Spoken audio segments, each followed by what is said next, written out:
एक गांव में शारदा नाम की एक बुजुर्ग महिला रहती थी। उसके बेटे का नाम था रमेश। वो अपनी माँ की बात भी सुनता था और अच्छे से पढ़ाई लिखाई भी की।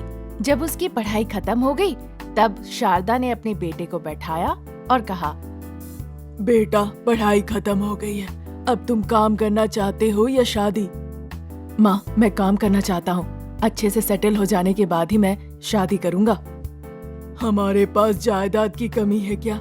तुम्हें नौकरी करने की क्या जरूरत? अपने खेतों का ख्याल रखना ही काफी है। साल के अंत में अच्छे पैसे मिलेंगे। हाँ माँ, पर क्या करूँ? मुझे जायदाद में कुछ दिलचस्पी नहीं है। मैं खुद मेहनत करके पैसे कमाना चाहता हूँ। ठीक है बेटा, तुम्हारी इच्छा, पर जैसे ही तुम्हें नौकरी लग जाती है शादी करा दूंगी। ठीक है माँ।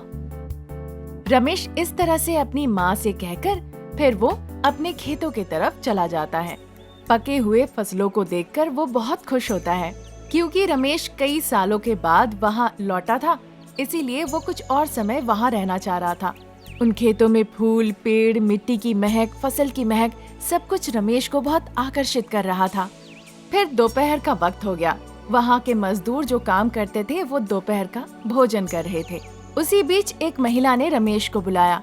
उसका नाम था अनामिका। वो भी खेतों में मजदूरों का काम करती थी। बाबू, यहाँ आइए ना, आप भी हमारे साथ कुछ खा लीजिए। नहीं, मैं नहीं खाऊंगा, मुझे भूख नहीं लगी है। देखिए बाबू, खाना खाने के लिए हमें शर्माना नहीं चाहिए। इसी खाने के लिए तो हम जी रहे हैं, इसीलिए झिझकने की कोई जरूरत नहीं। आपको पता है, आज मैंने मछली की करी बनाई है।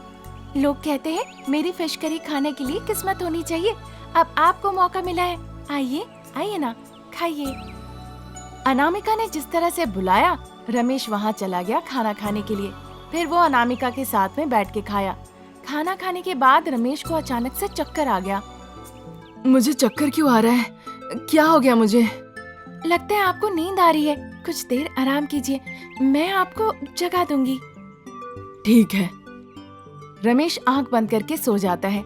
तब तक शाम हो चुकी थी। सारे मजदूर वापस जाने लगे। तभी भी रमेश सो ही रहा था। अनामिका रमेश को छोड़ नहीं पाई, इसीलिए उस रात अनामिका रमेश के साथ ही वहाँ रुक गई। अगले दिन सुबह गांव वालों ने देखा अनामिका और रमेश खेत के बीच में सोए हुए हैं। शारदा को ये बात पता चलती है।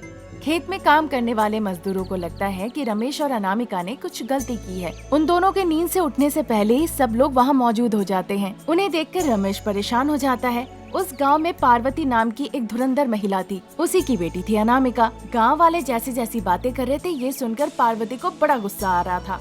इसने मेरी बेटी की जिंदगी बर्बाद की है, हमें न्याय मिलना चाहिए। कौन बचाएगा इसे? मैंने क्या किया है? अनामिका और मैंने खाना खाया, उसके बाद मैं सो गया, और मैं जब जागा तो आप सब इस तरह मेरे सामने खड़े हैं।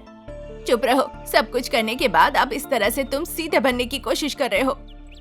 अरे विश्वास कीजिए। हम नहीं मानते, हम जो देखेंगे वही मानेंगे ना। हम तुम्हारी गलती को बर्दाश्त नहीं करेंगे। तुम्हें मेरी बेटी से शादी करनी होगी, अभी और यहीं पे शादी होके रहेगी। पार्वती इस बात को लेके बहुत सख्त थी और उसने कहा कि सबके मौजूदगी में ये शादी होके रहेगी। ऐसी परिस्थिति में शारदा भी कुछ कह नहीं पाई। शादी के बाद कुछ दिन ऐसे ही निकल जाते हैं। एक दिन रमेश शहर गया हुआ था। घर में शारदा ही थी। उस समय पार्वती अनामिका से मिलने के लिए आती है। जब शारदा सो रही थी, पार्वती अपनी बेटी को बुलाती है और फुसफुसा के बातें करने लगती है। देखा अनामिका, तुमने उस दिन मछली की करी में दवाई मिलाकर रमेश को खिला दी थी, तभी जाके आज तुम इतने बड़े घर की बहू हो। देखा कैसे एक पैसे खर्च किए बिना तुम्हारी इतनी अच्छी शादी कराई। माँ, वो सब फालतू की बातें छोड़ो और बताओ हमें वो सब चाहिए कि नहीं।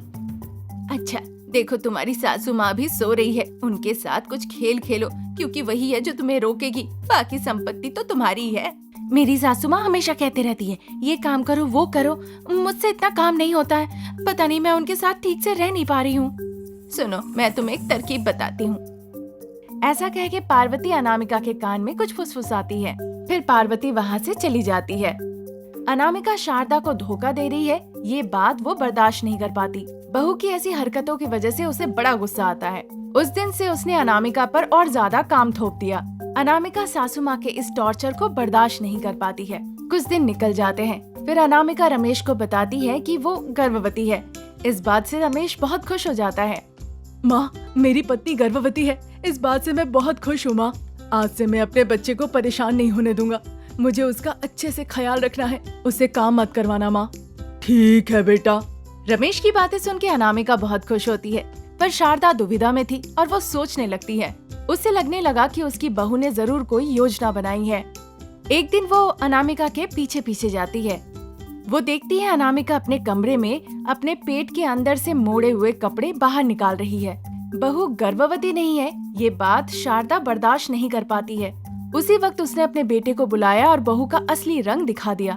रमेश को भी इस बात से बड़ा गुस्सा आया अनामिका पर। देखा तुमने, ये कैसा गंदा खेल खेल रही है। पहले तुम्हें बेवकूफ बना के शादी की, पहले ही मुझे पता चल चुकी थी। लगा तुम विश्वास नहीं करोगे, इसीलिए बताया नहीं। माँ, अनामिका ऐसा कर रही है, मुझे बहुत बुरा लग रहा है। अब मैं सीधा सीधा उससे जाकर इस बारे में पूछूंगा। ऐसा कहकर शारदा और रमेश अनामिका के पास जाते हैं। असलियत सामने आने पे अनामिका सर झुका के खड़ी हो गई और हाथ जोड़ के माफी मांगने लगी। अनामिका बहुत रोती है। शारदा और रमेश उसे माफ कर देते हैं। तब से अनामिका अच्छा इंसान बन के सासू और पति का अच्छे से देखभाल करने लगती है।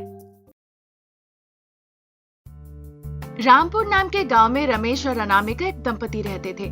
रमेश की माँ शारदा बहुत ही शांत स्वभाव की थी। उस गांव में रमेश सबसे बड़ा शराबी था। नशे की हालत में वो हमेशा अनामिका को परेशान करता था। शारदा ने कई दफे उसे धमकी दी, फिर भी कोई फायदा नहीं हुआ। एक दिन रमेश नशे की हालत में अपनी पत्नी अनामिका को भला बुरा कहने लगा। तुम अपने पति का सम्मान नहीं करती हो और तुम चिकन क्यों नहीं बनाए आज?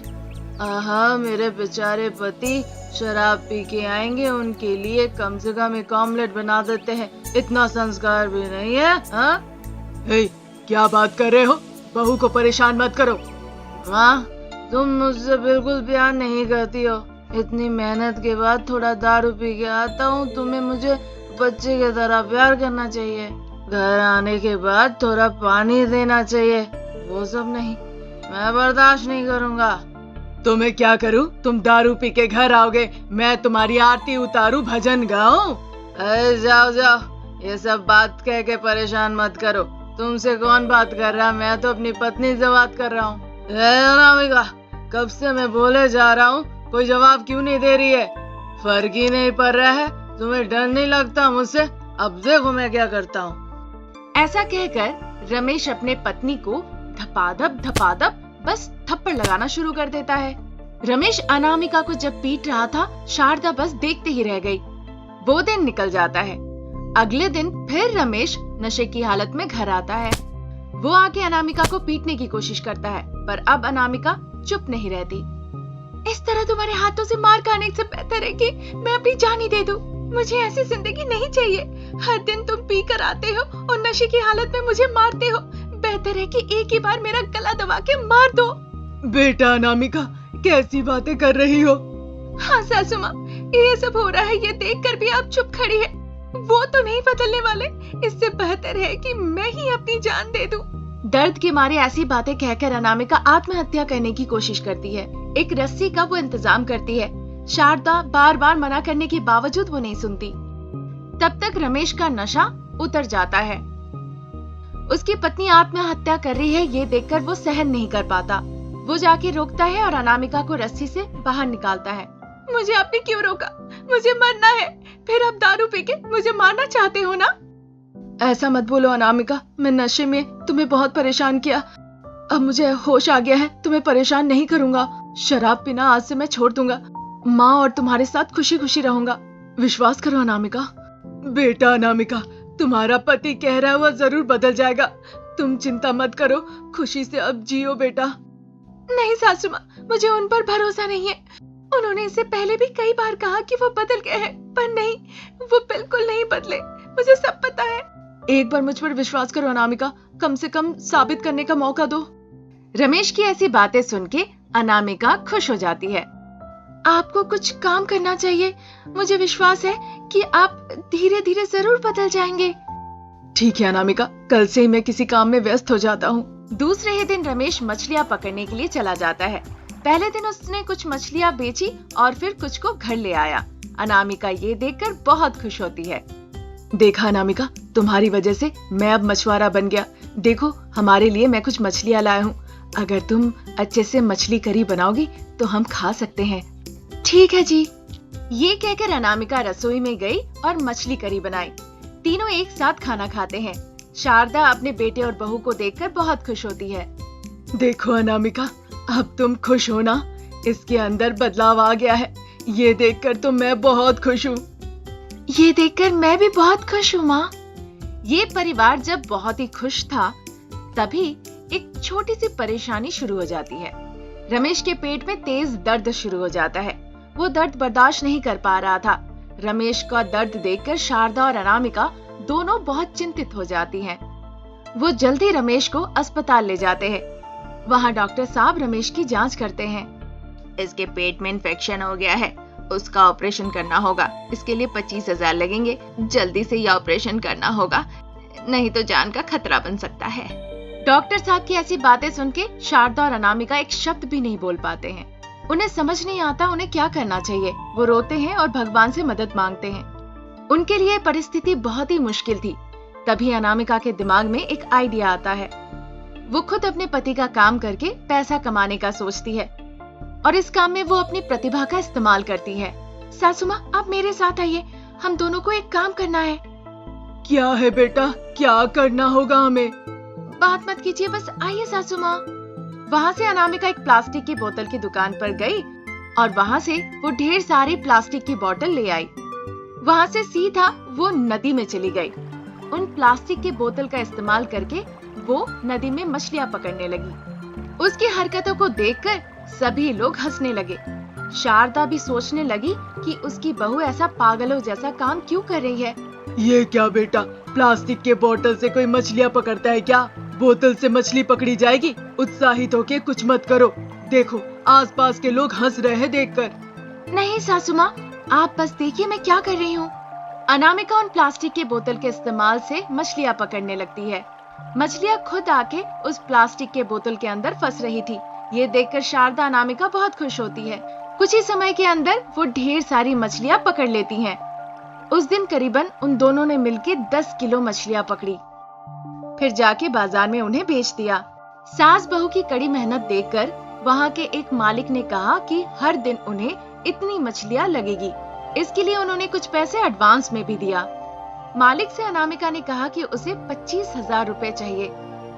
मालिक ने उसे वो पैसे दे दिए। अनामिका उस पैसे से अपनी पति की जान बचा ली। अंत में तुमने अपने पति को बचा ही लिया। मैं बहुत खुश हूँ तुम दोनों को इस तरह देखकर। मैं भी बहुत खुश हूँ सासू माँ। उस दिन के बाद से रमेश और अनामिका हमेशा मछलियाँ पकड़ते थे प्लास्टिक के बोतल से। और इस तरह अपने बेटे और बहू को खुश देखकर शारदा भी बहुत खुश होती है।